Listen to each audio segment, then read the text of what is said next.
In the factory default configuration for the CFW11, as we saw in a previous video, we can control the drive through the HMI. In the remote configuration, which is where most customers will operate the drive, we can use the terminal strips to control the VFD.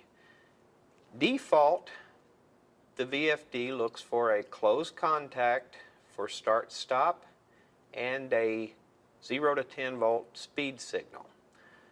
What we will show now is how to wire in a start-stop signal and a speed potentiometer into the drive and control the VFD. Once the cover is removed and we see the control terminal strip, the first thing we want to do is wire in a maintained closed contact to start the VFD. We see here we have a switch, closed contact, 2 wires. As we see in our control drawing, one side of the contact will go to terminal number 13. Terminal 13 on the control strip.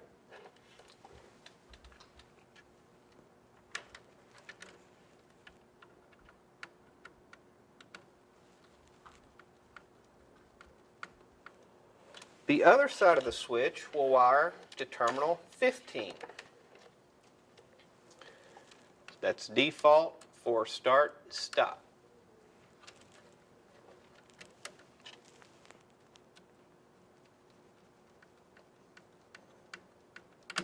One thing to note for ease of wiring, these terminals can be removed from the VFD. I have a speed potentiometer, 3-wire speed potentiometer.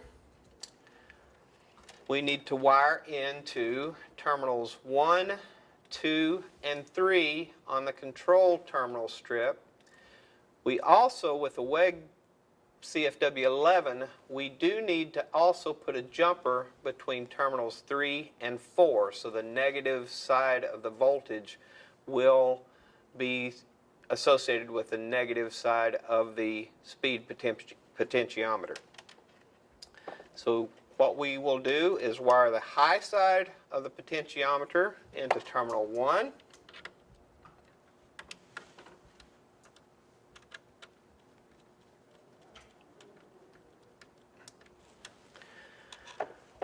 We will wire the wiper of the potentiometer into terminal 2.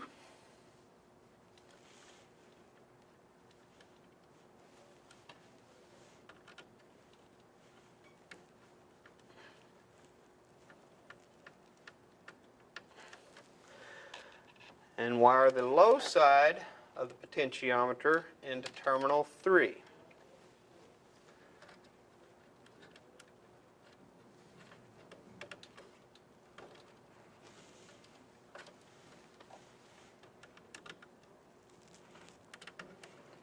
As stated, we will also need to put a jumper between terminals 3 and 4.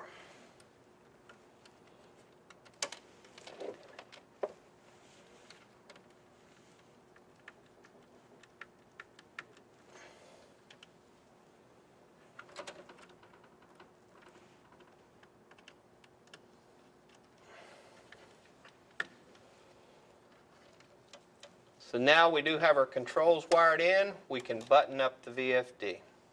Once the cover and the keypad are put back on the drive and the unit is powered up, we are ready to start this unit in the remote mode by using the trim pod for speed control.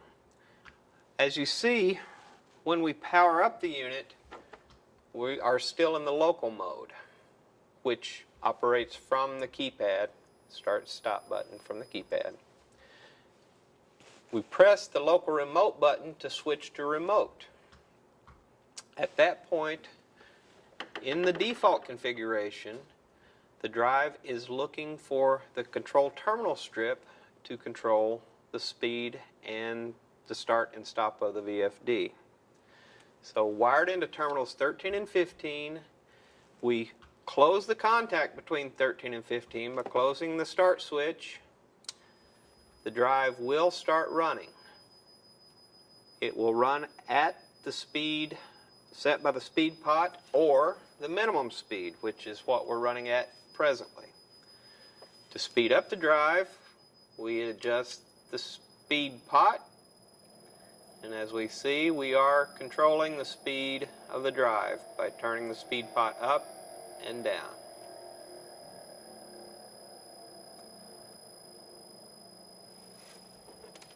To stop the drive, we open the closed contact, and the drive will ramp to a stop. If we noticed when we powered up the drive, it did come up in the local mode. That is the default. On power up, the drive comes ready to run in local. To change to remote, we had to push the local remote button. My suggestion is to change the programming so the unit does come up in the remote mode. To do so, we go into the menu system, press the menu button. As we see, we have highlighted all parameters. We select all parameters, and we scroll down to parameter P0220.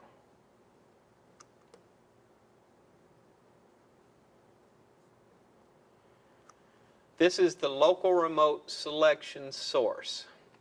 The default is the LR key, which is the local remote button, and LOC, which means it is default on power up in the local mode.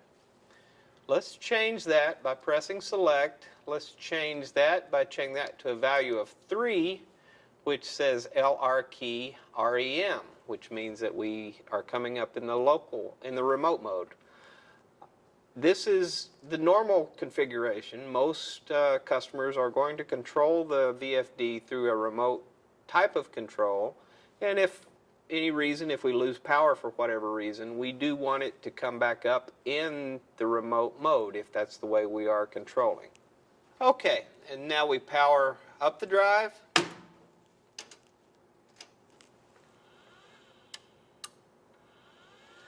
And as we see, it does default to the remote mode. So now we can start and adjust the speed as necessary in the remote mode without having to switch to remote from the keypad.